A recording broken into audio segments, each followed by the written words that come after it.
Bonjour à tous, j'espère que vous allez bien. Aujourd'hui, on se retrouve pour l'épisode 2 de la série où je note un club. Pour cet épisode 2, on va faire le Bayer Leverkusen. Juste avant de commencer, n'hésitez pas à liker la vidéo, à la commenter, à vous abonner et activer la cloche. Ça m'aide vraiment énormément, merci à ceux qui le feront. Pour rappel, afin d'attribuer une note sur la saison d'un club, on va d'abord revenir sur ses transferts, donc les arrivées et les départs, sur les résultats tout au long de la saison, et enfin sur la qualité du jeu produit. Concernant les arrivées, pour le Bayer Leverkusen, ils ont donc recruté Martin Terrier pour 18 millions d'euros, Alex Garcia pour 18 millions d'euros, Bélocian pour 15 millions d'euros, Sarso libre, ou Sarko, je sais pas comment on dit, Buendia, Hermoso et Mukiele en prêt. Et concernant les départs, ils ont vendu Josek pour 18 millions d'euros, Kosunu, un prêt payant de 5,2 millions d'euros, Azmoun pour 5 millions d'euros, Patrick Pence pour 2,55 millions d'euros, Iker Bravo pour 600 000 euros, et enfin Sadik Fofana,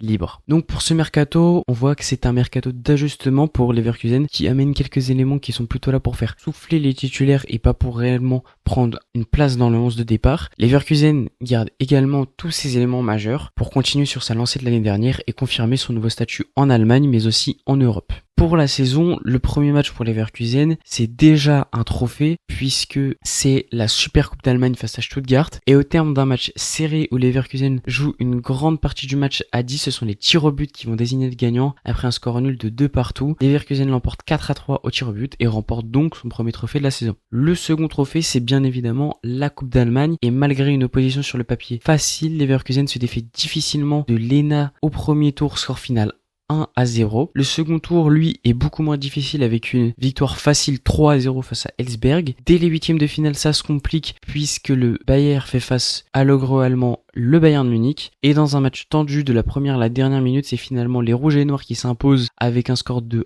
1-0, notamment grâce au carton rouge reçu par les Munichois en face. Un quart de finale plus facile sur le papier pour Leverkusen contre Cologne, mais pourtant tout va mal et le Bayer est mené 2-0. C'est là que la magie opère puisque Leverkusen réduit le score vers l'heure de jeu, puis met 2 buts coup sur coup dans le temps additionnel pour finalement rejoindre les demi-finales. Et c'est ici que le parcours du Bayer s'arrête avec une défaite 2-1 contre l'Arminia Bielefeld, une 3e division allemande. En Bundesliga, Leverkusen n'a jamais cru à quoi que ce soit en étant toujours trop loin du Bayern et n'arrivera même pas à les inquiéter. Cependant, ils valident tout de même une belle seconde place et valident donc leur participation pour la Ligue des Champions la saison prochaine. Il ne reste donc plus que la Ligue des Champions où le Bayer réalise une superbe phase de ligue avec une 16e place et un bilan de 5 victoires, 1 nul et 2 défaites. Malheureusement pour eux, ils croisent la route du Bayern dès les huitièmes de finale et se font humilier à l'aller comme au retour avec un score cumulé de 5-0. Concernant le jeu, le Xavi Ball n'a pas changé et Leverkusen a continué de proposer un football axé sur l'attaque avec un pressing étouffant et des pistons très offensifs qui ont déstabilisé